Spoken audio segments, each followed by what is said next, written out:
Bom dia, hoje é 12 de maio de 2020, são 7 horas e 39 minutos. A gente vai dar início à aula em que eu vou tratar das diferenças entre lei ordinária e lei complementar. Pessoal, eu gostaria de começar essa aula mostrando esse quadro para vocês e gostaria de saber se vocês se recordam dele. Sim. Esse quadro, eu até ia colocar um título aqui, que não tem, né, porque ele é parte da outra aula. Esse é o quadro que mostra como é que funciona a legislação concorrente, lembra? Determinadas matérias estão inseridas no âmbito da legislação concorrente, e essas matérias que estão inseridas no âmbito da legislação concorrente, a União, em nome da República Federativa do Brasil, pode editar normas gerais, e essas normas gerais terão superioridade hierárquica frente à legislação das demais pessoas políticas. E aí nós dizemos que essas normas gerais, elas têm um caráter nacional. Por que ela tem um caráter nacional? Porque elas não vão interferir apenas na esfera política da União. Elas vão interferir na esfera jurídica da União. Elas vão interferir na esfera jurídica das demais pessoas políticas. E aí eu coloquei uns exemplos para vocês aqui, que é de ordem tributária e financeira. Então, a Constituição Federal determina que todas as pessoas políticas elaborem anualmente leis orçamentárias. Então, as pessoas políticas, por imposição constitucional, devem elaborar leis orçamentárias todos os anos. Porém, como a matéria orçamentária está inserida no rol de disciplinas sujeitas à legislação concorrente, a União veio e editou uma norma geral em matéria de lei orçamentária, que é a Lei 4.320, 4.324, se não me engano, lá de 64. Então, o que acontece? Quando essa lei orçamentária geral entra em vigor, agora as pessoas políticas, quando vão elaborar o orçamento público, além de obedecerem à Constituição, também devem obedecer essas normas gerais. Lembram disso? Aí eu falei para vocês ainda que essas normas gerais, né, elas tinham como finalidade dar um padrão, né, uniformizar o sistema. Outro exemplo é o direito tributário, né? Cada pessoa política tem que criar, possui competência tributária para instituir os seus tributos, mas todas devem obedecer às normas gerais em matéria de direito tributário que estão no Código Tributário Nacional. Tudo bem para vocês? Bom dia, filho. Tudo bem? Tudo bem para vocês, gente? Sim. Eu queria que vocês guardassem isso, tá? Porque essa informação aqui no final da aula vai ser importante, tá? Então, observem que até mesmo a União, quando edita a lei que institui o imposto de renda, deve obediência às normas gerais que estão no Código. Tá ok? Só um segundinho, por favor, gente. Min, senta aqui no sofá, porque talvez eu precise. Bom, vamos lá. Agora, o que é o objeto da nossa aula de hoje? Isso aqui nós vamos usar lá no final. Tá? Seguinte, gente, existem leis ordinárias e leis complementares. Qual a diferença entre uma lei ordinária e uma lei complementar? Essa que é a minha questão dessa aula. E o segundo ponto, a lei complementar é superior à lei ordinária? Só um segundinho, só. Yasmin, tá um pouquinho alto, filho. Yasmin, abaixa que tá alto, filho.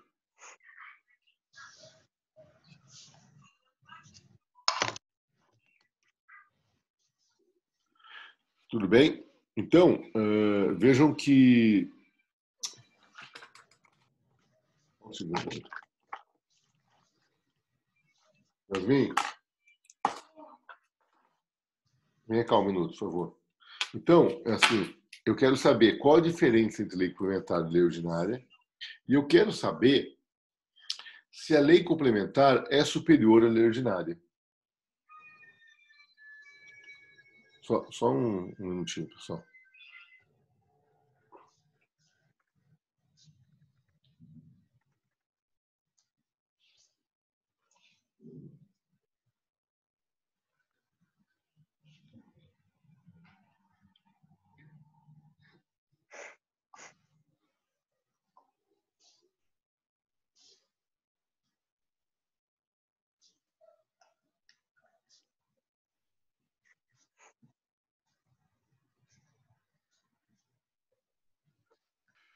Vamos lá, pessoal. Desculpe aí. Então, eu quero saber se lei complementar é superior à lei ordinária e quais as diferenças entre a lei complementar e a lei ordinária.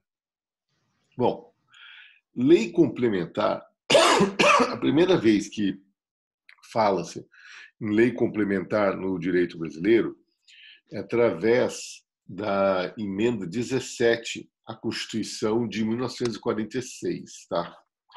Eu tenho ela aqui. Então, a emenda 17 de 65, tá? A emenda constitucional 17 de 65, pela primeira vez ela introduz no ordenamento jurídico brasileiro a figura da lei complementar. Só que vejam, nesse momento, para elaborar uma lei complementar e para elaborar uma lei ordinária, o procedimento legislativo era o mesmo. Aí, quando chegou a Constituição de 67, a Constituição de 67, quando ela fala de lei complementar, ela fala que lei complementar requer maioria absoluta para ser aprovada, enquanto que a lei ordinária requer maioria simples. E aí vem minha pergunta para vocês. Qual é a diferença? Então, vocês vejam que, apesar da emenda 17 de 65 falar em lei complementar, mas o procedimento legislativo era o mesmo. Agora, chegou a emenda à Constituição de 67 e estabeleceu uma diferença do ponto de vista formal entre lei complementar e lei ordinária. Ou seja, estabeleceu que o procedimento para a elaboração de uma lei complementar seria através de votação por maioria absoluta. E lei ordinária seria votação através de maioria simples. Aí vem minha pergunta para vocês, qual a diferença? Bom, primeira coisa, vocês sabem o que é maioria?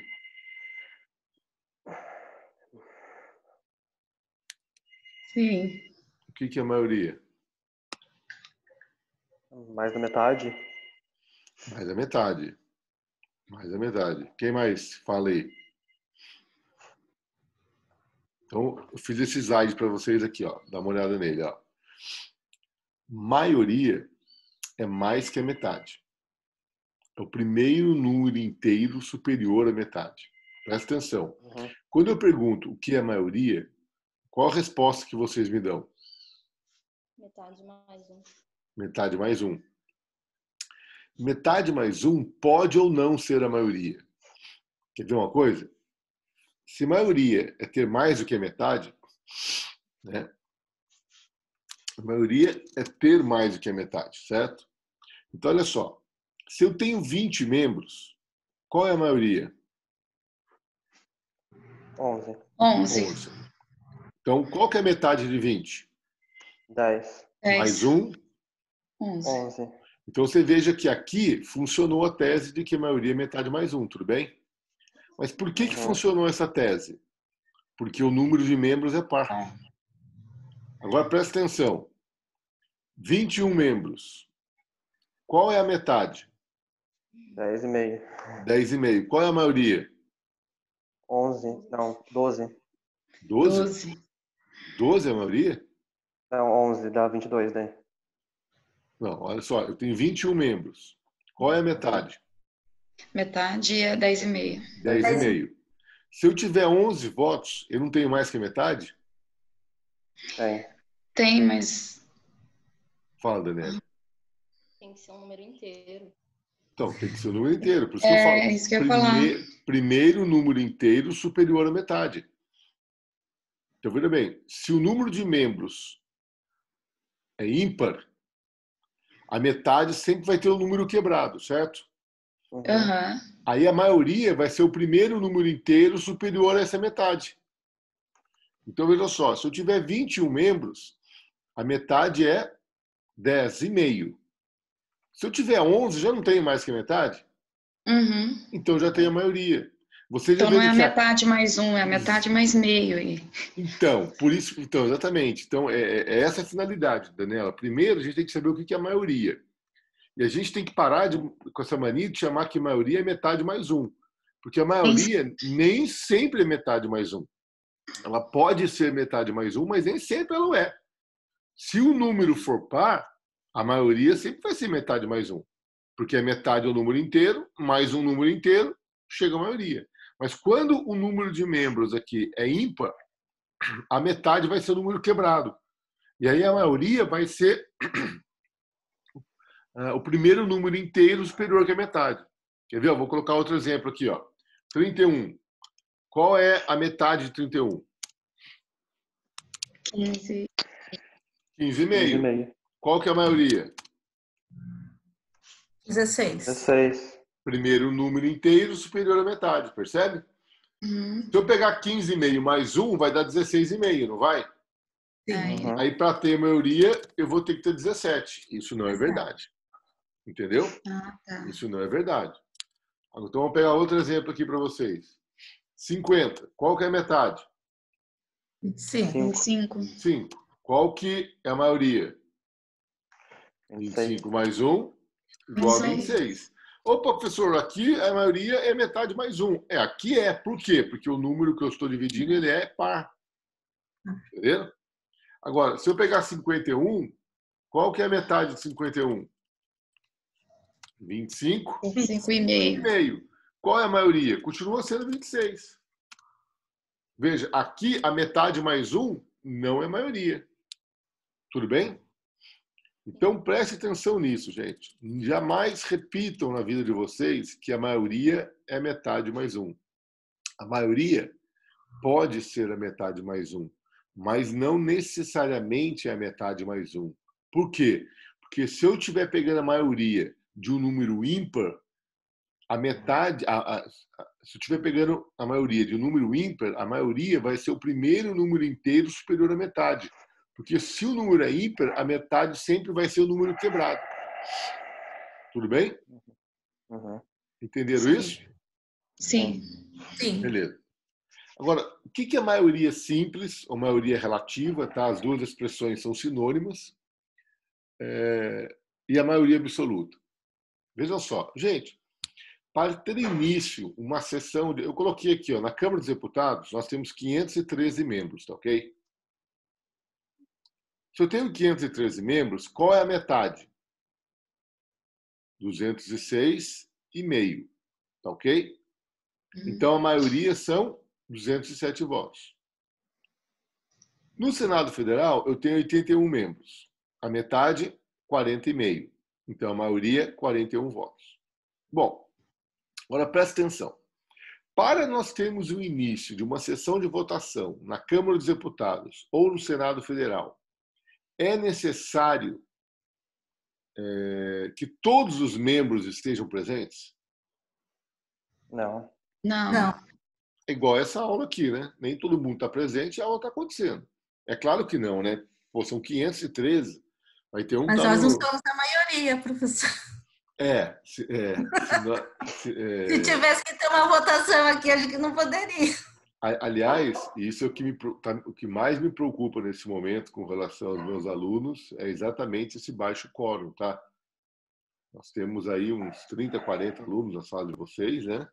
E eu estou dando aula para meia dúzia, tá ok? E lá no meu canal, no YouTube, eu não estou vendo muito acesso, não. Tá? Bom, vamos lá. Para uma sessão da Câmara, uma sessão do Senado ter início, eu preciso ter um quórum mínimo. Eu preciso ter um número mínimo de deputados ou senadores presentes, tá ok? Eu não sei se vocês já ouviram aquela expressão, o partido tal está bloqueando a votação, né? O que é bloquear a votação? Eles se retiram do plenário para não ter quórum mínimo para iniciar a votação, tudo bem? Isso é uma estratégia política que vira e mexe ela é utilizada, né? O presidente da Câmara, o presidente do Senado, ele vai começar a sessão de votação, aí o partido lá que não quer que vote, porque sabe que vai perder, o que ele faz? Ele se retira do plenário. No momento que ele se retira do plenário, fica sem quórum para abrir a sessão de votação. Ok? Que quórum é esse? Vai depender de qual espécie legislativa estiver em votação, tá ok? Mas, a rigor, sem a maioria absoluta presente, não abre votação. Bom, mas vamos lá. O que é maioria simples, gente? Maioria simples é a maioria do número de presentes à sessão de votação. E maioria absoluta é a maioria do número de membros da Casa Legislativa, independente do número de presentes à sessão de votação. Então, vejam só, para que uma lei complementar seja aprovada, eu preciso da maioria absoluta. Ou seja, para aprovar uma lei complementar no Senado Federal, quantos votos eu preciso no mínimo? No Senado Federal, no mínimo 42? Qual que é a maioria deles? 41. 42. Por quê? Senado Federal, 42. Por Porque que o 42? membro... 42 votos? Por que é 42 votos? O Senado tem 81 membros, Isso, 81 membros. Qual a metade? 41,5. Ô, louco. Desculpa, 40,5. Qual é a maioria? 41. Então, você mesmo me diz que a maioria é ter mais que a metade, não é isso? Uhum. Com 41 votos eu não tenho mais que a metade? Tem. Então, tenho maioria. Então, olha só. Para que uma lei complementar seja aprovada no Senado Federal, é claro que as leis complementares têm que ser aprovadas nas duas casas, tá, gente? Mas vamos supor que a lei complementar seja em votação no Senado. Para ela ser aprovada, quantos votos eu preciso? 41, ok? Mas, veja bem, Murad, mas só estão presentes 60 senadores na sessão de votação. Não me importa. Se estiverem presentes 60 senadores e a sessão tiver início, eu vou precisar de 41 votos. Murad, hoje o quórum está baixo, só tem 50 senadores. Não me importa. Eu vou continuar precisando de 41 votos. Maioria absoluta. Agora, se eu estiver votando no Senado Federal uma lei ordinária que requer maioria simples para ser aprovada, quantos votos eu vou precisar para aprovar? Depende de quantos membros estiverem na sessão. Perfeito, Denis. Perfeito, Denis. Se eu estiver votando uma lei ordinária no Senado Federal que requer maioria simples, então eu vou precisar de um número de votos proporcional ao número de presentes. Então, veja, eu vou colocar para vocês aqui. Se nós tivermos no Senado Federal, tá, 60 presentes, quantos votos eu precisar para aprovar a lei? A metade de 60 é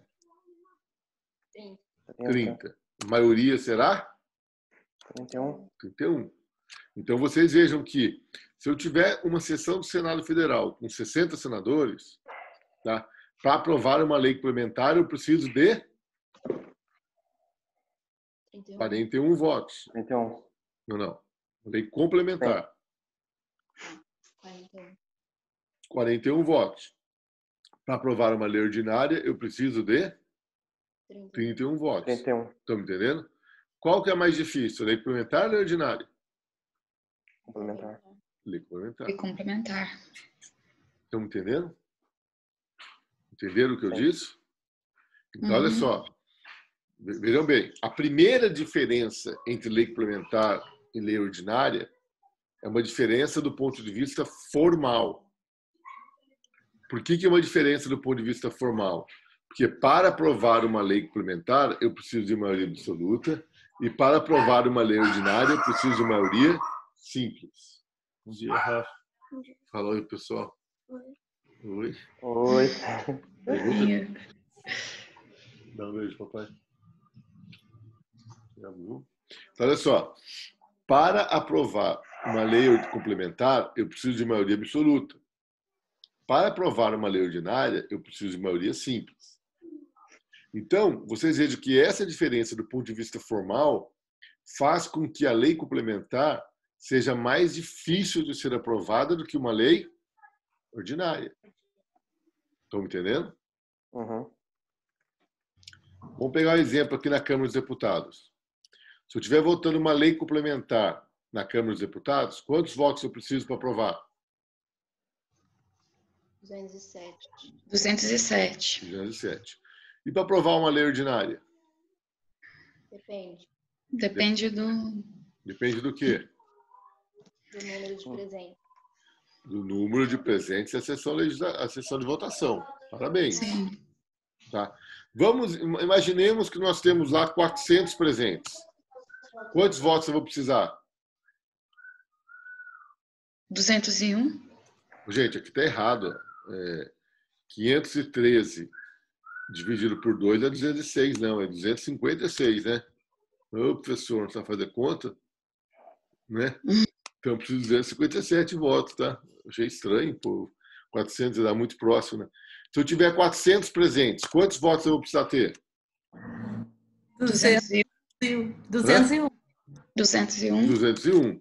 Então você veja que com uma sessão de votação com 400 presentes, para aprovar uma lei ordinária, eu preciso de 201 votos.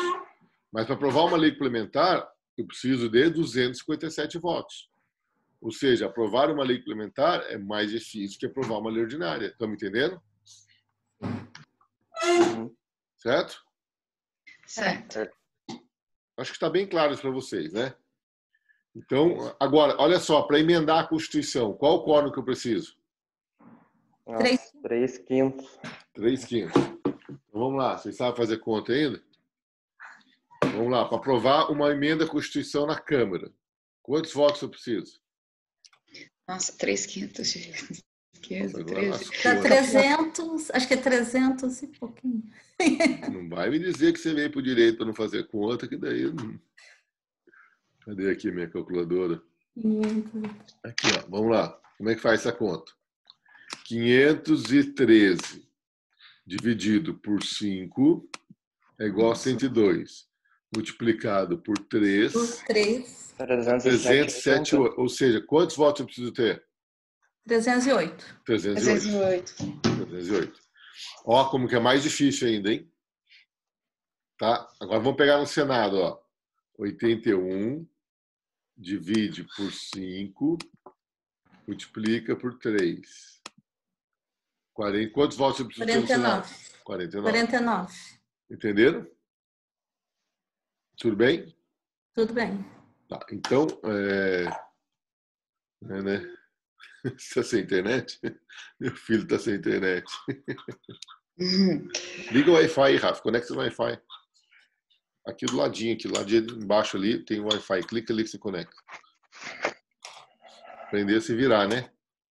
Tudo bem, gente? Então, vejam só. Então, presta atenção. Alguém tem alguma dúvida nisso? Isso é coisa bem simples, né? É só coisa para a gente precisa rememorar, estabelecer os conceitos que a gente... Só um segundo só, gente.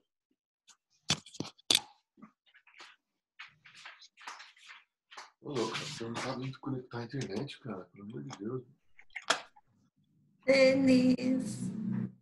E aí, Bel, bom dia. Bom dia. Bom Renatinha. dia, Bel. Bom dia, Renatinha. Cadê a Dani? Não tô vendo a Dani. Eu aqui, ó. Bom dia, Olha o Dani. jeito que eu tô, Bel. Você tá de coleira? Ontem eu tava de coleira. Mole. Tem Ô, que Bel, gravar tá- uma coisinha ali nessa coleira. Ô, Bel, tava assistindo a live do Zeca Pagodinho agora, antes da aula, lembrei de você. Live do Zeca Pagodinho, lembrar de mim. Poxa vida, se alguma coisa assim, uma Dayana Krau. Ai, ai, Era a Isso live é- do Dia das Mães. Isso é um elogio ou uma ofensa, né, Dê? a ofensa. Não, ofensa não. É permitido, mas não numa Aqui, ó. terça-feira, né? Aqui, ó. De manhã Rapazinho ainda. aqui. Na hora do almoço. Bom. Entenderam isso aí, então? Tudo Aham, bem? tranquilo. Então, vamos lá. Agora que vem a questão importante jurídica, tá? Isso aqui não tem nada de jurídico, né? É questão de maioria, né? Agora vem lá. Vamos lá.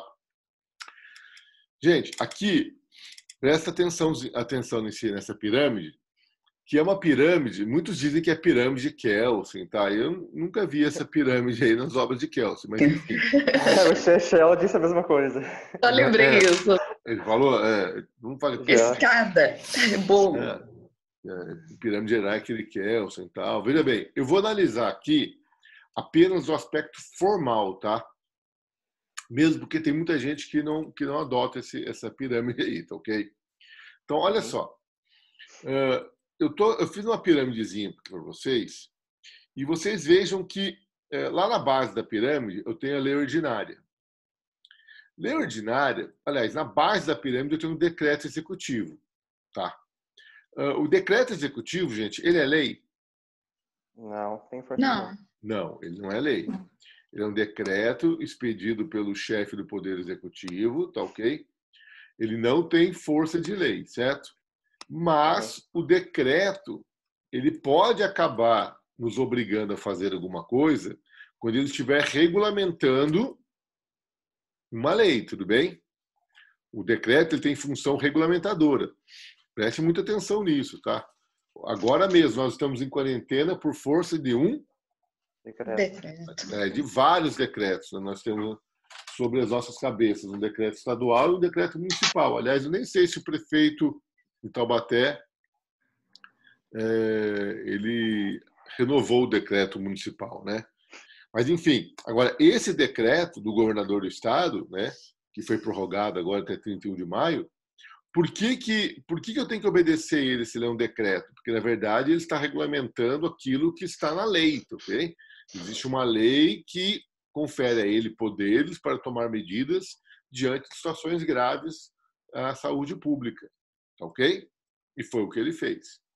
Então, vejam só, o decreto executivo está na base, porque o decreto executivo, para eu mudar ele, basta o chefe do executivo lá e dar uma canetada, não é isso? Quer acabar com a quarentena? Basta toda hora acordar hoje e falar, dá uma canetada lá, acabou a quarentena, já era. O Bruno Covas estabeleceu um rodízio que me parece que não tem muita lógica lá em São Paulo, né? Se ele quiser voltar atrás, ele volta atrás, ok? Agora, veja que o decreto executivo, nessa medida, ele tem uma pequena segurança jurídica. Por quê? Porque ele pode ser alterado facilmente. Agora, a lei ordinária, aprovada por maioria simples, é diferente. Para eu mudar o que está disposto numa lei ordinária, eu tenho que ter maioria simples, o Congresso, da Câmara dos Deputados, o Senado Federal e a sanção do Presidente da República. Concorda? Concordo. Então, aí já é mais difícil. Então, eu ganhei mais segurança jurídica. Agora, se eu quiser elaborar uma lei complementar, aí é mais complicado ainda. Por quê? Porque eu preciso aprovar nas duas casas do Congresso Nacional, mas eu tenho que aprovar por maioria absoluta, além de ter sanção do Presidente da República. Então, você veja que eu vou subindo os graus de segurança jurídica. Agora, se eu quiser emendar a Constituição, aí é mais difícil ainda, porque daí eu tenho que aprovar nas duas casas, 2 turnos e por 3/5. Tá ok? Agora, se eu for uma cláusula pétrea, aí eu tenho mais segurança jurídica ainda. Por quê? Porque as cláusulas pétreas não podem ser abolidas. Estão entendendo? Então, assim, essa pirâmide que eu fiz aqui, eu não estou falando em superioridade hierárquica, eu estou falando em ganho de Segurança jurídica. segurança jurídica. Tá? Se um assunto está tratado em sede de decreto executivo, a segurança jurídica é mínima, porque basta uma canetada do chefe do Poder Executivo que você caiu. Agora, se está tratado em sede de lei ordinária, eu já tenho uma segurança jurídica maior. Mas como a lei ordinária é aprovada por maioria simples, essa segurança jurídica não é tão grande quanto a lei complementar. Porque se tiver em sede de lei complementar, a segurança jurídica é maior. Por quê? Maioria absoluta. Pô, se tiver na Constituição ainda, maior ainda. Porque são 3/5, 2 turnos. Pô, e se eu for uma cláusula pétrea? Pô, aí show de bola. Aí ninguém pode me abolir. Tudo bem? Vou dar só um exemplozinho para vocês. 13º salário. O que é o 13º salário? Não é um direito social dos trabalhadores? Não é um direito e garantia fundamental? Sim. Direitos e garantias fundamentais não são cláusula pétrea? Sim. Sim. Então, quando eu vejo... São ou não são? São.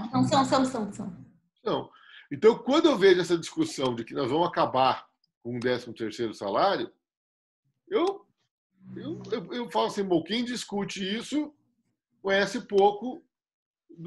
Veja bem, gente, não estou entrando no mérito se é bom ou se é ruim ter 13º salário, tá? Eu até acho que seja bom, né? para quem paga, sofre pouco, né? Sofre, né? Mas dá um up na economia no final do ano. Bom, mas ainda bem, essa é uma discussão que, para mim, não cabe. Por que não cabe? Porque se direito social é direito fundamental e 13º salário é direito social, ele é direito fundamental. Se ele é direito fundamental, ele é cláusula pétrea. Se ele é cláusula pétrea, ele pode ser abolido. Agora, vamos supor se a Constituição Federal não falasse nada de 13º e o 13º tivesse na CLT. Tá aqui, ó, lei ordinária. Ó. Aí o que acontece? Opa, basta uma outra lei ordinária para derrubar o 13º. Aí eu ficaria mais preocupado. Estão entendendo?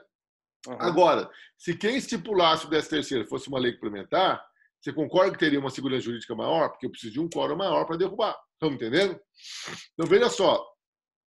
Se o mesmo e se o 13º fosse estabelecido por um decreto, por exemplo, aí já nem teria mais. Então, nessa pandemia já baixava um decreto. Não teria nem salário. No meio do coronavírus ia aparecer um decreto acabando com o 13º. Então preste atenção. É esse raciocínio que eu quero que vocês façam, entendeu? O mesmo assunto, se tratado aqui embaixo, e o mesmo assunto que se tratado aqui em cima, veja a diferença de segurança jurídica que ele tem. Segurança jurídica no sentido de você poder alterar aquele instituto, de você poder abolir aquele instituto, ok?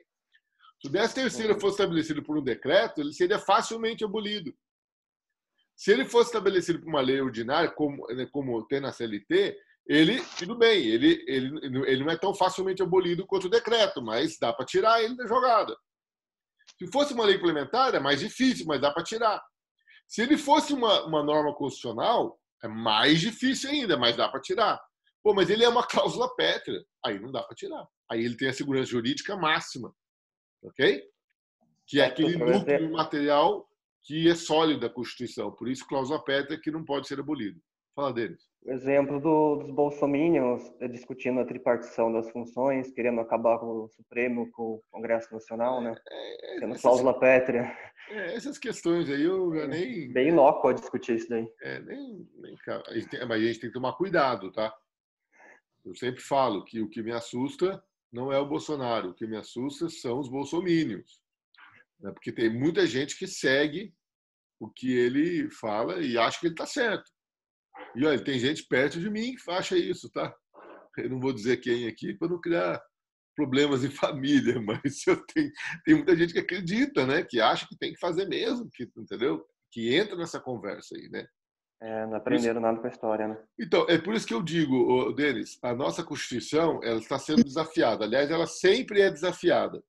E se nós que somos estudiosos do direito, que sabemos a importância da Constituição, não a defendermos, ela vai ficar desnuda. Ok? Sim. Bom, gente, queria saber se vocês têm alguma dúvida sobre esse quadrozinho que eu coloquei aí para vocês. Não. Não, tranquilo. Tá? Então, veja bem, agora nós já sabemos o que é maioria absoluta, o que é maioria simples. Nós já sabemos que existe uma diferença do ponto de vista formal entre as leis complementares e as leis ordinárias, que é o quórum exigido para a sua votação. Então, olha só.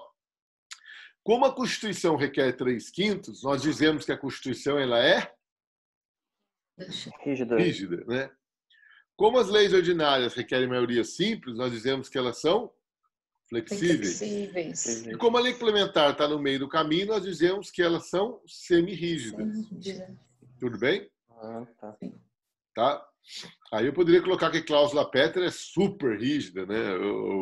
Né, inquebrável, sei lá, poderíamos, né, adotar um modelo, né, e que o decreto é flexibilíssimo, né, não sei, tá? Tudo bem? Vocês? Vai a aula. Hã? Vai sair a aula. Vai sair. Tudo bem para vocês, gente?